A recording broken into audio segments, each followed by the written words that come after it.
Hello, today I'll be giving 10 tips and tricks on how to pass your PPL exams fast and first time.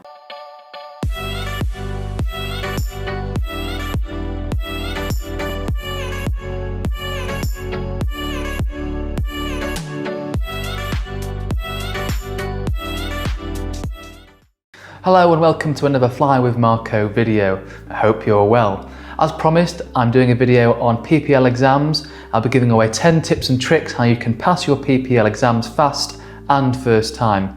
Thanks to those who've subscribed so far, and you haven't already, please subscribe, it really helps grow the channel. Before we get into the nitty gritty, I passed all my PPL exams first time, most of which with 100%. If I can do it, so can you. I completed my PPL exams in 2019, and from what I can see so far on YouTube, this will be the newest video around PPL exams. Therefore, I hope it's still relevant for you watching it today. So, before I get into the 10 tips, let's go over the basics. There are 9 PPL exams you need to sit. You'll be able to see a screenshot of them here.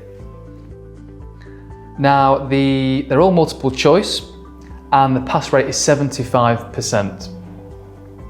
There is a time limit for each exam, but to be honest, if you're really prepped and done the revision for each exam, you won't need this allocated time. Now, before I go on to my tips, you need to understand 2 basic things.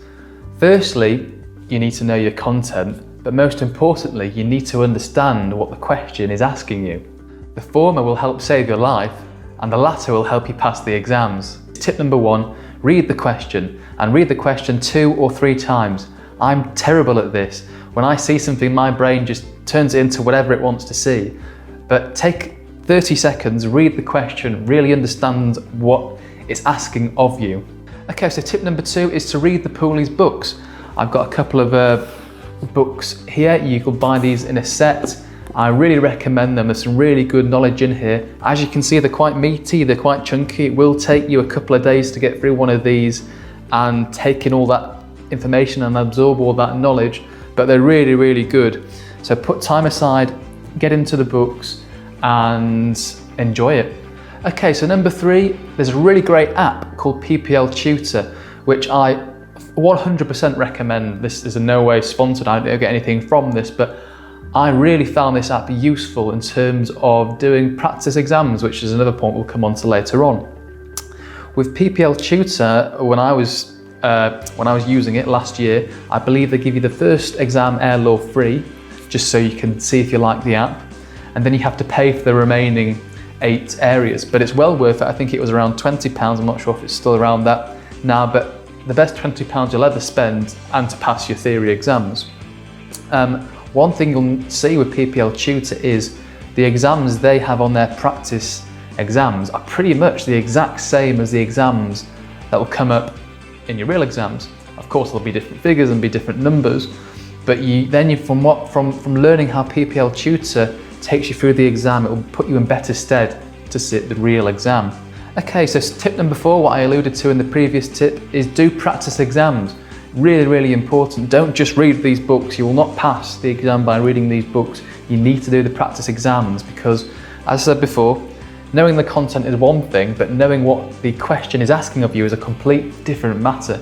You really need to understand what the question is asking you. And the best way to do that is to do the practice exams, do a practice exam every single day, and slowly over time, you'll start to understand what the question is asking of you, and you'll start to already know which answer to choose from just by the way the question is structured.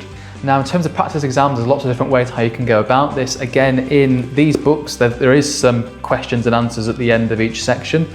Again, PPL Tutor has some really good practice exams, and there's some other third-party ones that you can choose. So you could choose to do a range of different practice exams just to really make sure you've nailed that area. And finally, last little tip on practice exams. As I said before, the pass rate is 75%, 75.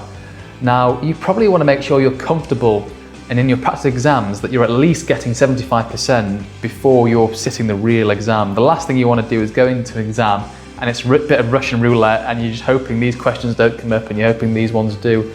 Make sure you're comfortable and you're getting at least 80% to actually sit that exam. So the topic of exams are pretty dry, and I've got a great aviation joke for you, but it may just go over the top of your head. Moving on to step 5, you can tell I'm becoming a dad shortly with these terrible dad jokes. Step 5, study for a couple of exams at once. 2 reasons for this. Firstly, some exams have related areas, in which case you may as well study for these 2 exams because they cover similar topics, but also some other exams are quite easy. Again, it depends on your background. If you've got a kind of science/medical background, then the human performance elements of the exams you may find really easy. You know, likewise, if you've got a geography background or maybe a bit of a weather background, you may find the meteorology exams quite simple. Therefore, book one or two, at least 1 or 2 in per session, and that way you're going to pass your exams, pass through them a lot quicker.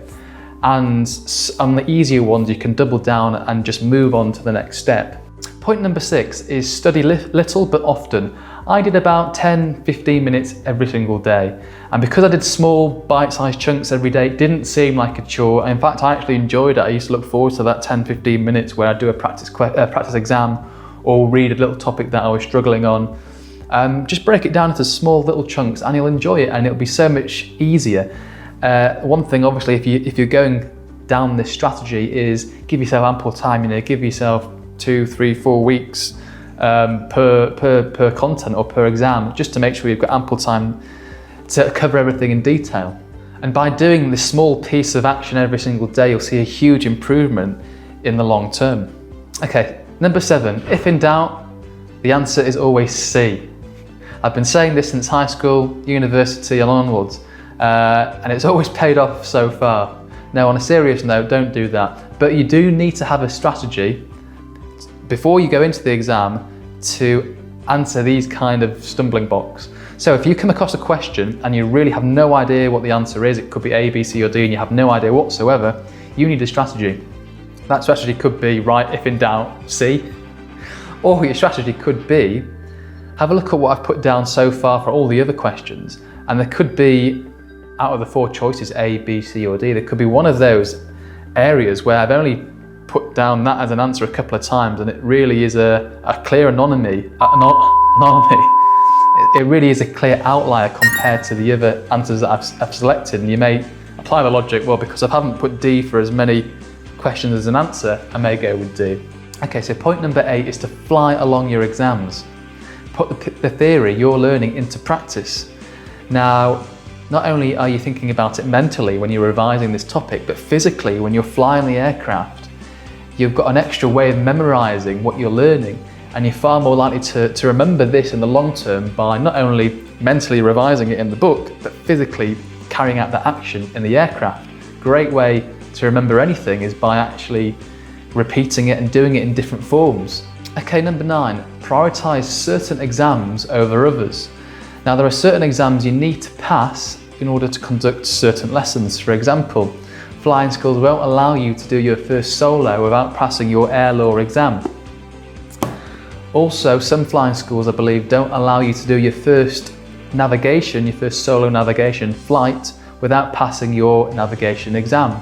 So of course, prioritize these exams, because the last thing you want to happen is you're waiting to pass an exam and you have to delay that lesson even further. Okay, point number 10, and this is probably one of the most important points. Don't be afraid to ask for help. You will at some point struggle with the exams, guaranteed. You're not going to understand everything, and you're going to need an instructor or some extra ground school just to go over areas that you're struggling in. For example, with me, there were 2 questions that I really just didn't understand. These questions, it was asking some form of calculation. I just didn't understand at all what it was asking of me. So I approached my flight instructor. I said, I'm really struggling around these areas. We put half an hour aside, we went over it in more detail, and I was fine at the end of it. The last thing you want to do is go into an exam and think, gosh, if these 2 questions come up, I'm So to recap, you know, it's okay. You will struggle at some point, and in fact, I'd be surprised if you grasp everything in these books 100%. There's a lot of difficult information to digest in these books. That's fine, it's okay, it's expected. Speak to your instructor, speak to your flying school, put some time aside for ground school and go over it and make sure you're happy with it before you sit the exam. Remember, a good pilot is one that's always learning. Also, don't forget you have your practical radio telephony exam, RT, which you will need to sit too. What do you call an airplane that travels backwards? A receding airline. So thank you very much for watching. I hope you've got some value from this video and taken away these tips and tricks and can apply it to your revision. If you haven't already subscribed, please do so and show your support. And happy flying. Best of luck with your exams.